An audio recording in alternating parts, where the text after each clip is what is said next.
ఈ నెల 25వ తేదీన మార్కాపురం జిల్లాలో జరగనున్న రాష్ట్ర ముఖ్యమంత్రి నారా చంద్రబాబు నాయుడు పర్యటన విజయవంతం చేయాలని జిల్లా కలెక్టర్ పి రాజబాబు అధికారులను ఆదేశించారు.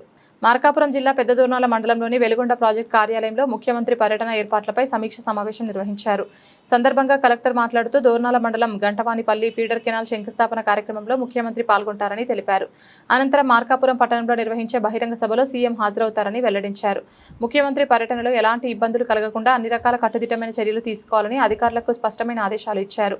సభకు వచ్చే ప్రజలకు త్రాగునీరు, భోజన వసతి కల్పించాలని సూచించారు. బహిరంగ సభా ప్రాంగణంలో పారిశుద్ధ్య కార్యక్రమాలు చేపట్టి బయో టాయిలెట్లు ఏర్పాటు చేయాలని జిల్లా పంచాయతీ అధికారిని ఆదేశించారు. సో అందరికీ నమస్కారం. గౌరవ ముఖ్యమంత్రి వర్యులు శ్రీ నారా చంద్రబాబు నాయుడు గారు మార్కాపురం జిల్లాకి ఈ నెల 25వ తారీఖుని వస్తున్నారు. సో వెలుగొండ ప్రాజెక్ట్ని విజిట్ చేసిన తర్వాత ఒక పబ్లిక్ మీటింగ్ మార్కాపురంలో అడ్రస్ చేస్తారు. సో దాని గురించి జిల్లా యంత్రాంగం అంతా కూడా ఏర్పాట్లు అంటూ చేసుకుంటూ ఉంది. దాని మీద ఇప్పుడు రివ్యూ చేసుకోవడం జరిగింది. ఏ ప్లేసెస్లో సీఎం గారు విజిట్ చేస్తారు, అదేవిధంగా మీటింగ్ జరిగిన ప్లేసెస్లో అన్ని వసతులు ఎట్లా ఉన్నాయనే దాని మీద ఒక రివ్యూ చేసుకోవడం జరిగింది. జిల్లా యంత్రాంగం అంతా కూడా అన్ని రకాల ఏర్పాట్లు చేసుకుంటుంది. Thank you.